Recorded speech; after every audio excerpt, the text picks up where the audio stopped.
These countries indeed possess a large enough economy to be able to afford such adventures, but in particular India also received serious criticism for doing this kind of thing, instead of spending this money on apparently more urgent issues, such as health and hunger. I think this criticism is misplaced. Scientific research of the top shelf will tremendously enhance the visibility of these countries abroad. They'll keep the most skillful scientists within their borders and generate an invaluable boost to the motivation of youngsters to get the best possible results in their education, just to ensure that they will be also eventually part of the show. Abdus Salam, Nobel Prize 1979, saw this right.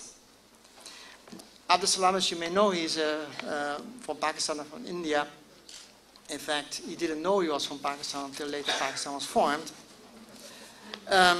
He saw this right. He, and I quote him, "It is a political decision of those in power, those who decide on the destiny of humanity in the underprivileged regions of the earth, whether or not they will make steps to let their people create, master, and utilize modern science and technology."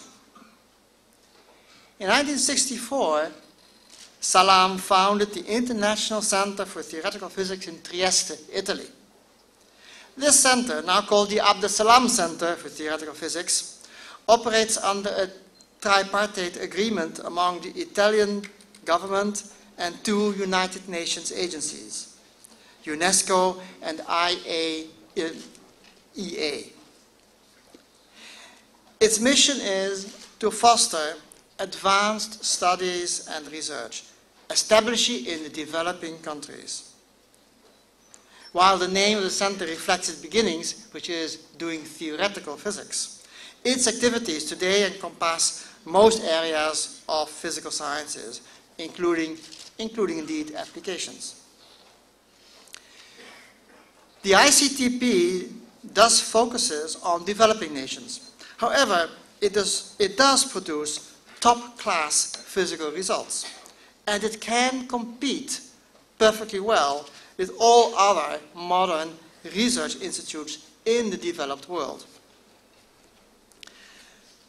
Some purely Western international scientific laboratories, such as CERN in Geneva, allow physicists from non-member states to participate in the scientific programs.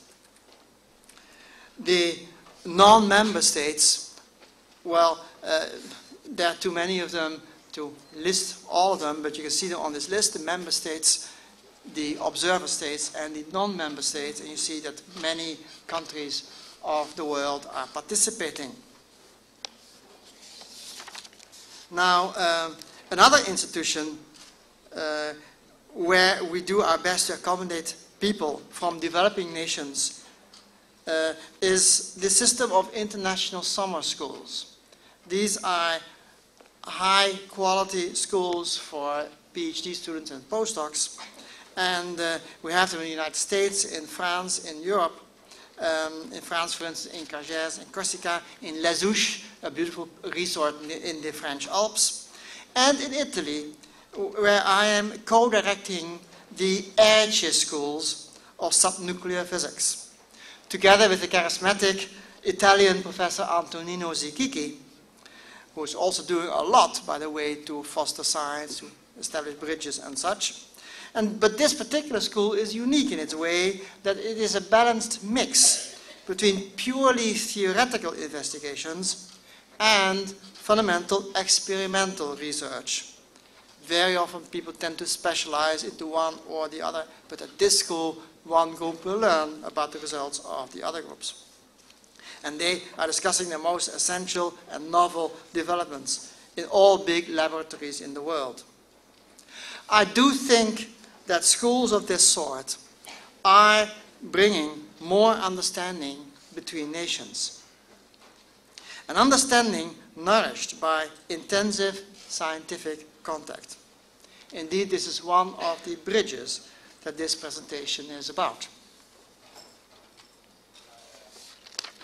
if economic wealth would have been more equally distributed all across the planet, if there hadn't been social inequality and class distinctions, if it were just a question of applying science and technology, there would be no poverty, enough food, water and shelter and healthcare for everyone on this planet, even if the population were to go further.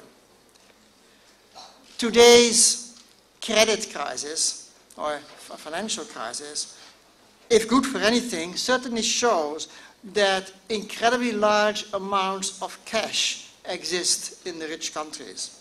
Cash that could have been applied for generating or improving the infrastructure needed to alleviate the needs of the poor, not by just handing them more money, but by improving the quality of healthcare and education, and of course by investigating and addressing the issues that actually led to war and social disruption. Often these are religious issues, a topic that I'll briefly touch upon later in this talk.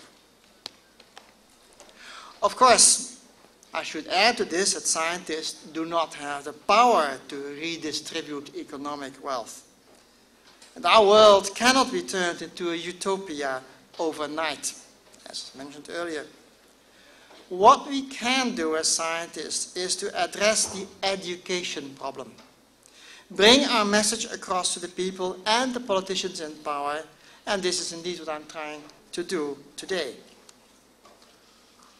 In effect, science indeed has the capacity of bringing people together with altogether different backgrounds, and even nations that are at war with one another. A perfect example of that is the so-called Sesame Project. The Sesame Project is the following thing: the idea of an international synchrotron light source, which is a topic of investigation in physics and in many other branches of science. The idea of such a facility in the Middle East was proposed in 1997 by scientists from America and Germany. During two seminars organized in 1997 in Italy and 1998 in Sweden, with a CERN-based Middle East Scientific Cooperation Group headed by Sergio Fubini. The German particle laboratory, DESY, Deutsches Elektronensynchrotron Facility, at Hamburg, had just decided to decommission one of its facilities. It's called BESSY-1. They always have acronyms, these machines. A newer version of which was being built in Berlin. The German government agreed to donate the components of this machine to the Sesame Project, provided that the dismantling was taken care of by the latter. UNESCO got involved and held a meeting about this in Paris in 1999, a meeting of the delegates from the Middle East and other countries. Jordan, which had been selected to host the center, is providing the land as well as the funds for the construction of the building.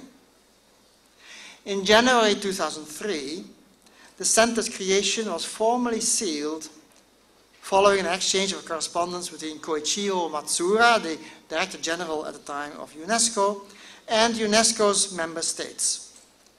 The first president of Sesame was Harry Schopper, one of the former Director Generals of CERN itself in Geneva. He was from Germany. Member states are listed here again: Bahrain, Cyprus, Egypt, Iran, Israel, Jordan, Pakistan, the Palestinian Authority, and Turkey. Now I want you to focus for one moment on this bizarre list of names. These countries, many of them are at a state of war of some sort with each other, and there is continued hostility. But in spite of that, these countries are collaborating scientifically in this one project.